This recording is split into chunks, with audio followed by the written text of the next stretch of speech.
According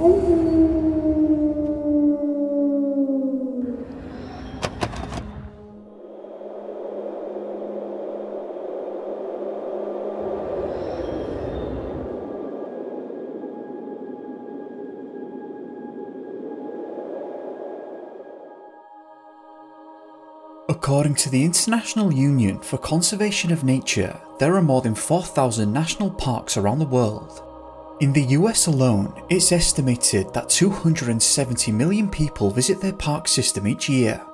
In more recent times, many of the parks have been examined under a closer lens as a result of increasing interest in the disappearances that take place on their soil. If you listen to David Paulides and other researchers who have a vested interest in the topic, something that comes up a lot is that there seems to be a lot of activity and interest on the front end in terms of reporting on the case. The back end, however, in contrast, is where it starts to fall apart, with some wanting the case to be swept under the rug and hidden from view. Anecdotally, I think that assessment is correct. I have come across disappearances in the past where certain parks have vowed to never give up the search, only for it to be shelved and never spoken about again a short time afterwards. Sometimes, actually, it's even worse than that, where the official search concludes, but families and other agencies want to continue on, even finding ways to finance their own helicopter searches, which are then refused entry into the park. It's clear to see why, too. Having people simply disappear without much of an explanation in the end is presumably not so good for business in terms of attracting people to these parks. So concluding the investigation is of absolute paramount importance in many respects. What is striking many as odd though are the circumstances behind some of these disappearances, leading many to conclude that something is off about them as they are not what you might expect. The overwhelming majority of disappearance cases reach a conclusion in one form or another. Usually, as is the case for most countries around the world, the reported missing is found safe and well and even in a timely manner. However, the average missing persons case doesn't describe some of these situations very well. In many situations, the missing are simply never found. Search dogs, despite having an incredibly high success and effectiveness rating, can't find them. Thermal imaging equipped helicopters never find a heat signature at any point, despite claims that they are so sensitive that they can pick up a heat signature even 2 days after someone passing away. Sometimes, the search ends up successful, but only in the sense that they find the body of the missing, but this often only leads to further questions. In many instances, when speaking about this very kind of disappearance, the person will be found in shallow water, uninjured, sometimes missing items of clothing. Most strange of all, in my opinion, are when the shoes are missing.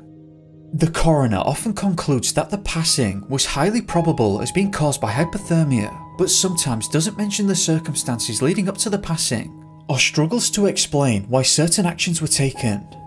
Interesting to note here is that sometimes when lucky, the searchers speak to the press and share their insights. They too, on occasion, will make a note of how they thought something was odd about the whole situation. I recall one young boy going missing in the Olympic National Park, which I'll leave a link to in the description below.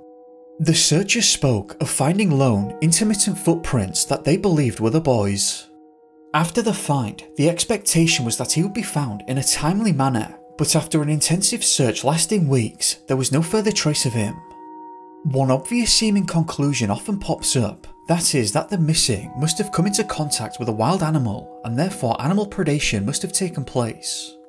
Only, when you listen to search and rescue personnel speak on this, they'll often tell you that such a circumstance is quite obvious, as to put things as mildly as possible.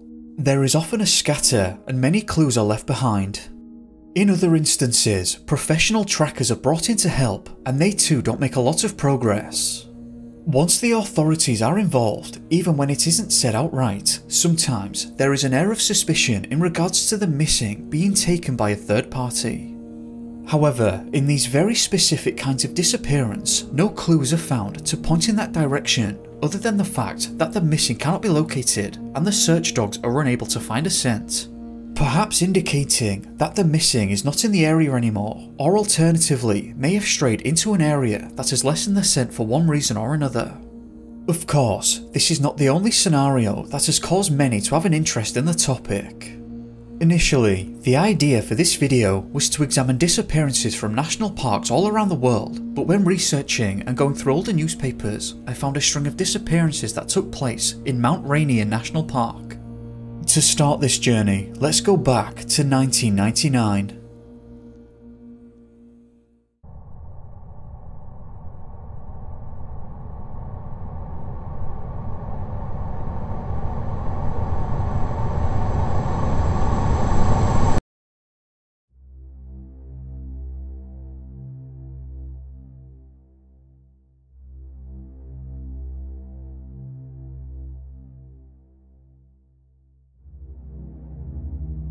Mount Rainier National Park is the destination where Joseph, or rather Joe Wood out of his own preference, disappeared on the 8th of July 1999, a mere 4 days after celebrating Independence Day. Joe was a very intelligent man and was a success-driven person. In his 34 years of life, Joe managed to graduate from Yale University and became an editor for the Village Voice. It appears that he prospered in that job and then went on to work for the New York publisher, The New Press. Earlier in life, Joe joined the Boy Scouts and always had a passion for the outdoors. This is a man that absolutely loved nature and being surrounded by it.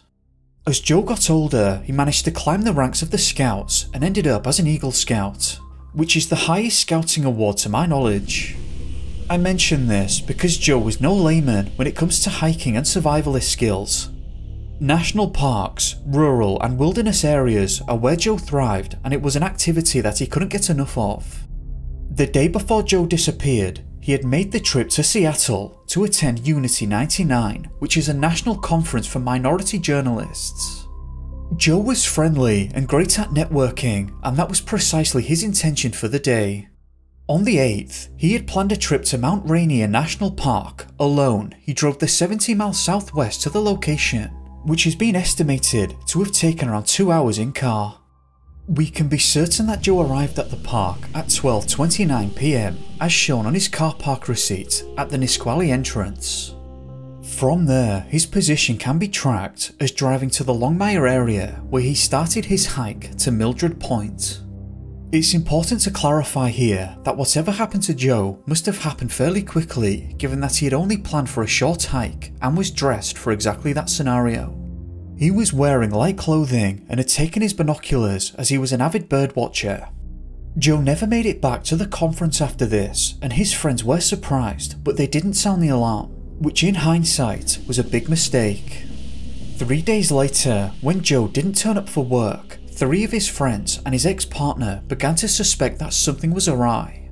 Together, they made the trip to Mount Rainier National Park in the hopes of following in Joe's footsteps. While they were concerned, they were all familiar with Joe's outdoor abilities and presumed that he might just be out there doing his thing.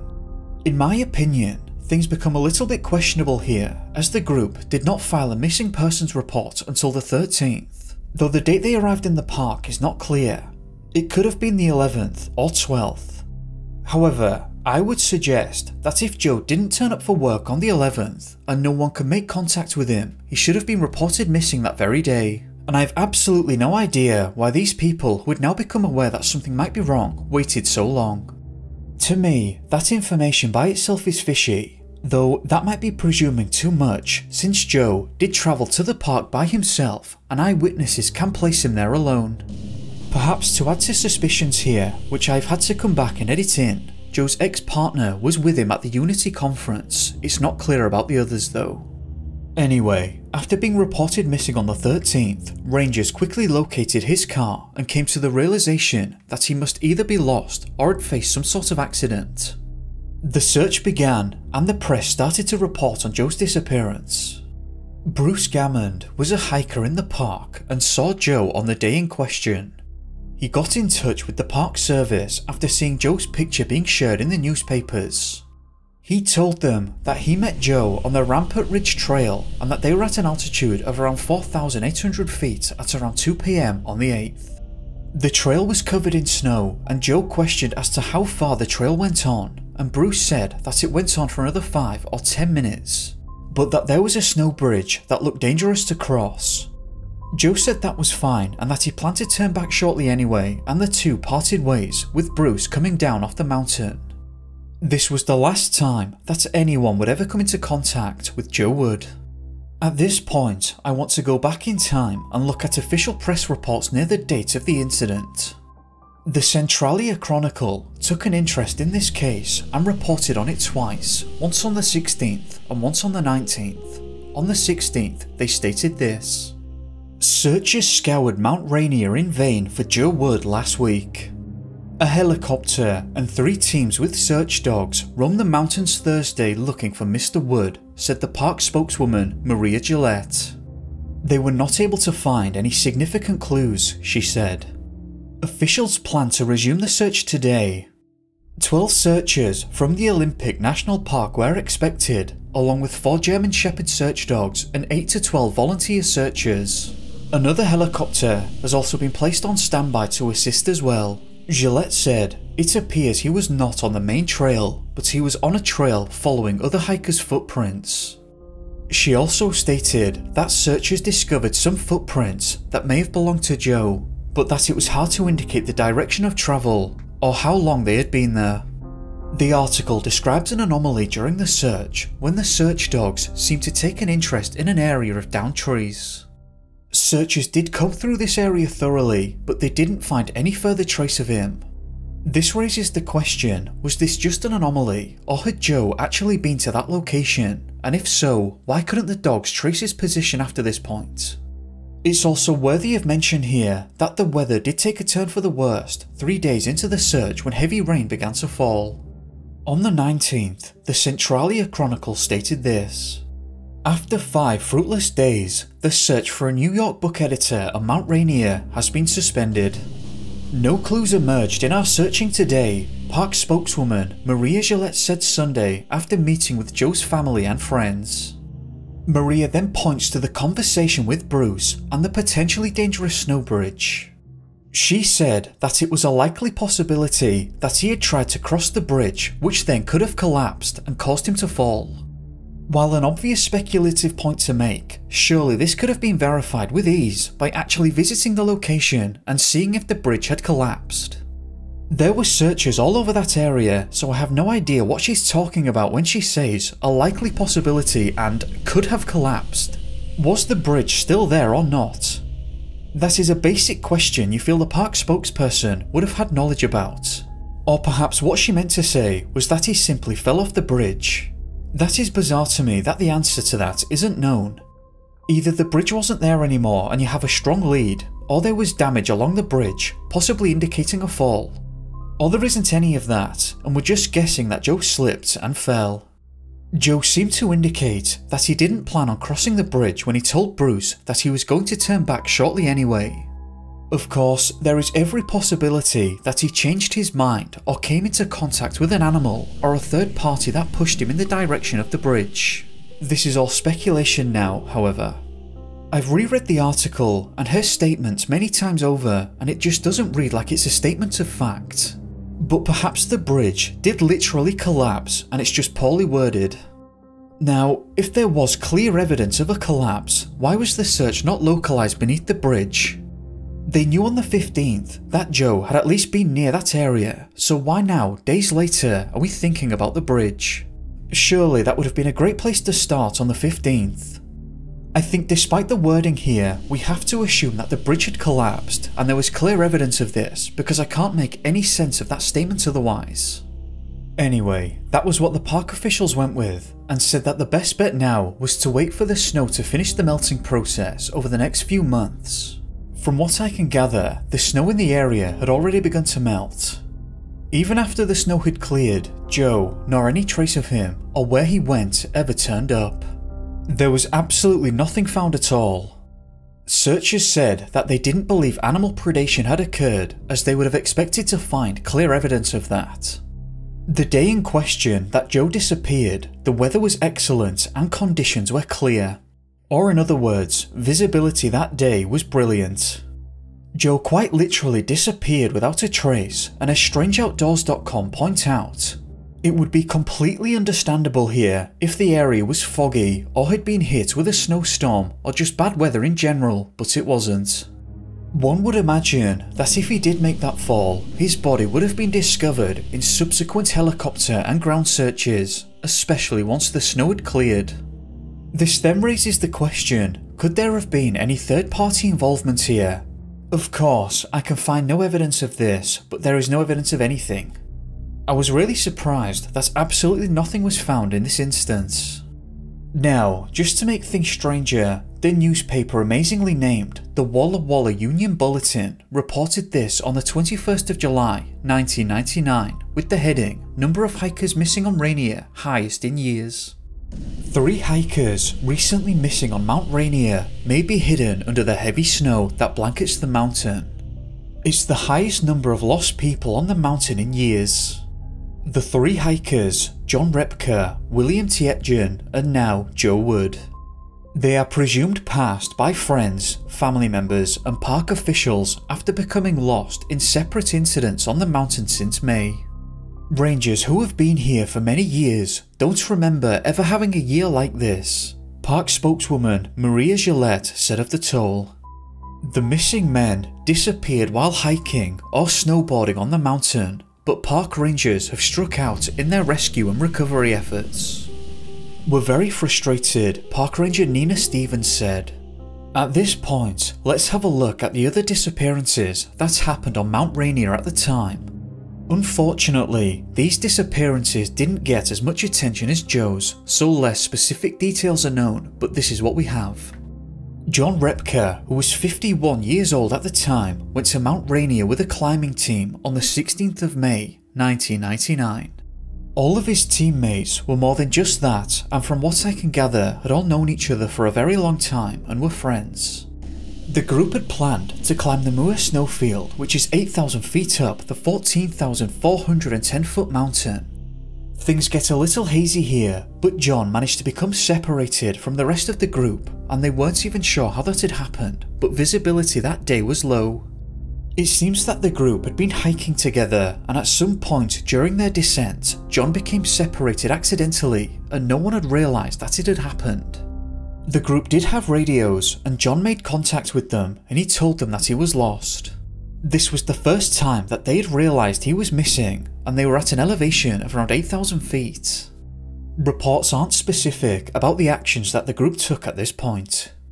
The Centralia Chronicle on the 19th of May, 1999 reported this.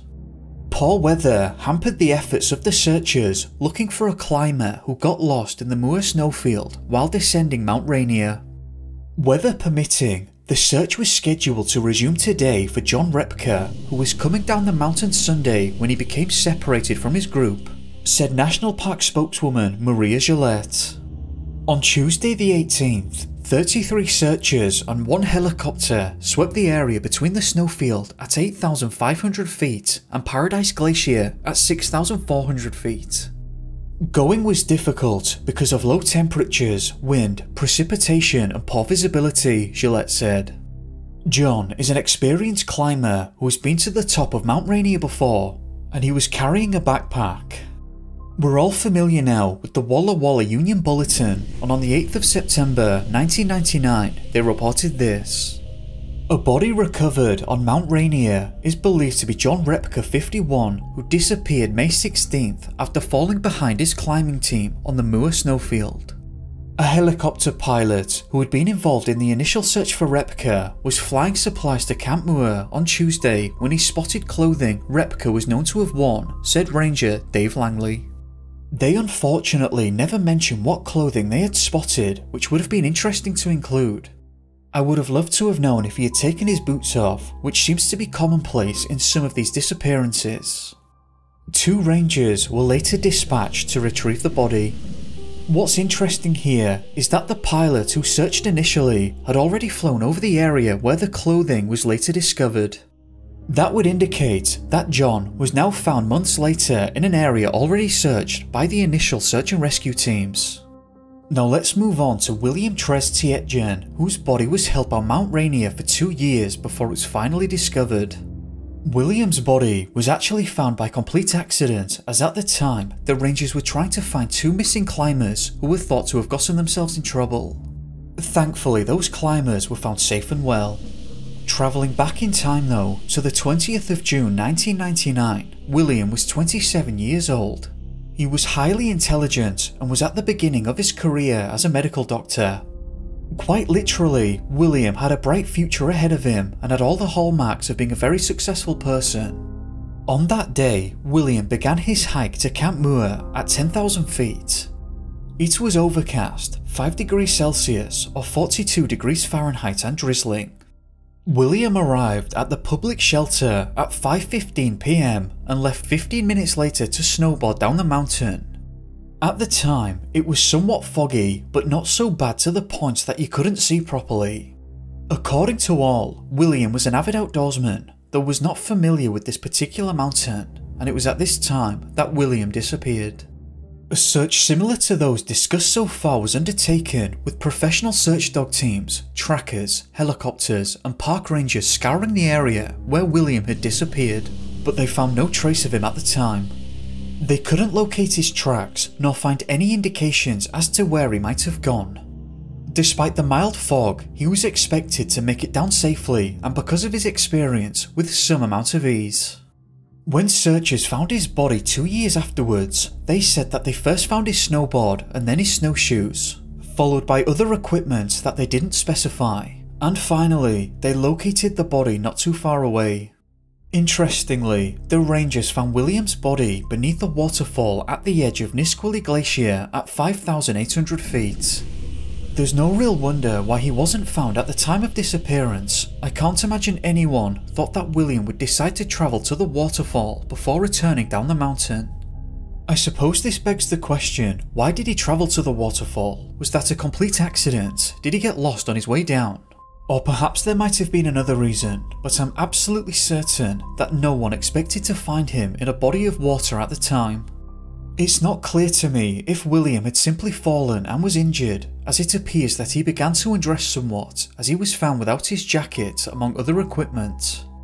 Various press sources seem to be in conflict here. Some state that he was only wearing light clothing at the time and some indicate that he removed his jacket.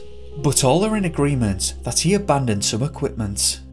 I think that the expectation is that if you'd fallen a great distance and had badly injured yourself, undressing and removing equipment would not be an easy task. It's important to note here though that alongside being a highly intelligent individual, he was also a bit of a daredevil to some extent. According to family members, he loved to ride kayaks down raging rivers, he enjoyed climbing 19,000 foot peaks and even survived a bandit attack during hiking in Ecuador. This, actually, was a point of confusion and frustration for the family, who said that they could not believe that a casual day of snowboarding proved to be his undoing. Later that year, in early November, a dual disappearance occurred. Frank Valenseal had planned to hike and climb the 10,000 foot high Camp Muir with his two friends, Chris Hartonis and Raymond Vicali. The three set off from the parking lot at Paradise, and they were pulling their packs on their sleds. Frank said that they reached the point where the terrain became rocky and quite harsh. Chris and Raymond had smaller, well-designed sleds that were easy to stow on their packs, where his was much bigger that required a lot of manhandling. The three came to the conclusion that Frank's sled was slowing them down far too much to be able to reach the stone hut at Camp Muir. The plan changed and Chris and Raymond went ahead with the intention of fortifying a position for them to camp out at Muir. And then Frank, with his slower means of travel, would hopefully make it after the camp had already been set up to save time. This was the last time that anyone would ever see Chris and Raymond. When speaking to the press, Frank told them that he has a general rule when hiking up Mount Rainier, which he had done many times and had been to the summit on numerous occasions. He said that he likes to gain 1,000 feet of elevation an hour, but his long, torpedo-like affair of a sled was preventing the group from meeting that goal. When the trio were together, his altimeter suggested that they had done around 2/3 of that, and he began to worry about not making it to the shelter in time before it got dark. As Frank continued, the terrain became so rocky that he couldn't get his sled any further and was forced to turn back. Frank said, "I fear that sometime after I left them, they may have made a fateful, irreversible decision of their own. I regret that I was not with them. If they were in a difficult situation, maybe I could have helped." Frank reported the situation to the Rangers, though he hadn't realised that they were missing at the time. Frank joined the Rangers in the search for Chris and Raymond, but all attempts were turning up no results. They had helicopters flying overhead and had deployed search teams on the ground, including dog teams. The searchers scoured the area from the car park all the way to Camp Muir, and at no point did the dogs find a scent. Nor did the searchers find any equipment or any trace at all, in fact, of the missing pair. Days into the progressing search, the weather took a turn for the worst and the mountain was hit with 60-mile-per-hour winds, which grounded the helicopters and forced the ground searchers to retreat and reorganise.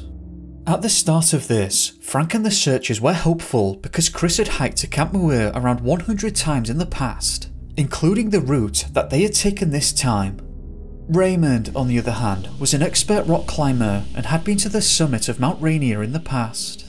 The weather did get better on the mountain and the search continued. Authorities state that 4 specialised search teams were brought in, though I'm not sure how they differed from the search teams already present. After 11 days of searching, the effort was called off because no clues were presenting themselves as to what had happened to the pair. Searchers said that they were all over that area and they couldn't believe that they weren't able to locate the hikers. Unfortunately, that's all of the information that I could find in regards to Chris and Raymond. I did come across an interesting article by the Centralia Chronicle though. On the 3rd of January 2000, they wrote an article with the heading, "1999 was a frustrating year for Rainier search teams." They state that a record amount was spent searching for missing hikers and climbers in 1999, but no trace has been found of the missing.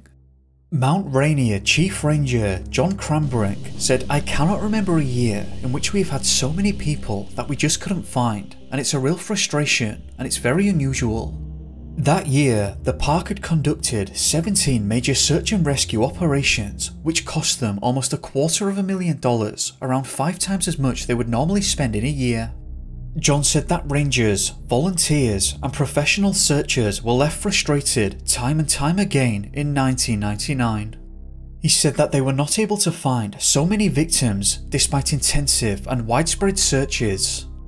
The operations leader for Tacoma Mountain Rescue said that, "We don't like to go up there and go looking for somebody and not get some resolution in one way or another."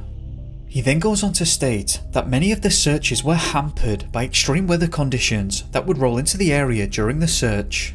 He said that over $50,000 was spent on dog search teams in a single case, but that they didn't provide any clues as to the whereabouts of the missing.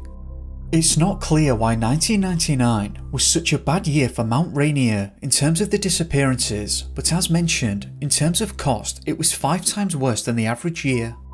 I couldn't find anyone discussing any kind of reasoning as to why 1999 was worse than usual, which perhaps indicates that they aren't sure.